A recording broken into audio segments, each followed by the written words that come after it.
সম্মানীয় দর্শক বন্ধুরা, পশ্চিমবঙ্গ সরকারের তরফ থেকে সিভিকদের নিয়ে কড়াকড়ি নির্দেশিকা জারি করছে নবান্ন।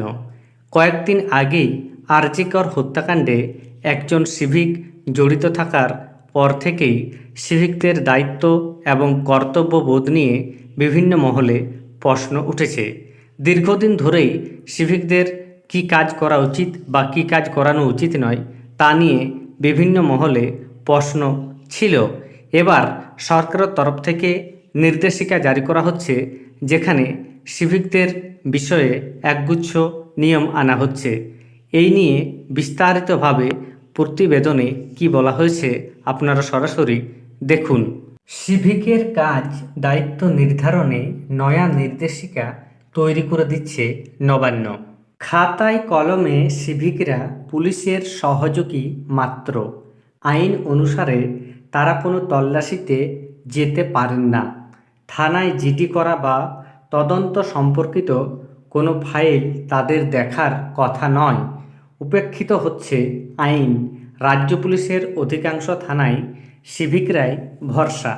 তদন্তের কাজ বা কেন্দ্রের বিভিন্ন পোর্টালে ডেটা আপলোড করাসহ বহু কিছুই করছেন তারা থানায় বসে।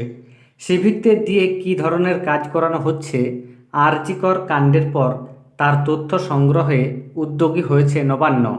পুলিশ কর্মীর সংকট, তাই রাজ্য সরকার সিভিক ভলেন্টিয়ার নিয়োগের সিদ্ধান্ত নেয়। সরকারি নির্দেশিকায় বলা হয়, তারা কেবল সহযোগী হিসেবেই কাজ করবেন।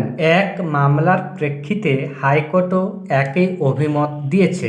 অথচ নবান্নের নজরে এসেছে, বেশিরভাগ জেলায় সিভিকদের দিয়ে আইন শৃঙ্খলার ডিউটি করানো হচ্ছে।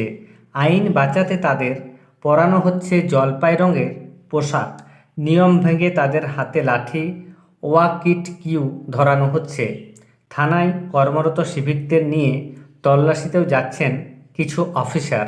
অভিযুক্তদের সঙ্গে যোগ সাজসে বিভিন্ন গোপন তথ্য পাচারের মারাত্মক অভিযোগও উঠছে কিছু সিভিকের বিরুদ্ধে। ফলে তদন্তে নেমে বেশ বেগ পেতে হচ্ছে পুলিশকেই। কিছু কেস ডায়েরি টাকার বিনিময়ে বেহাত হওয়ার অভিযোগ এসেছে।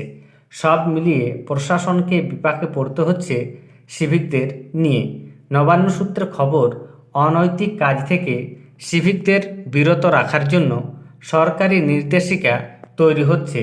তাতে তাদের কাজ বা দায়িত্ব নির্দিষ্টভাবে উল্লেখ করা থাকবে। সরকারের এই নীতির ফলে সিভিকদের কার্যকলাপের কি পরিবর্তন আসবে এবং সাধারণ মানুষ কি তাদের হাত থেকে রেহাই পাবেন? এ বিষয়ে নিজেদের মূল্যবান মতামত কমেন্টে জানাতে ভুলবেন না। ধন্যবাদ।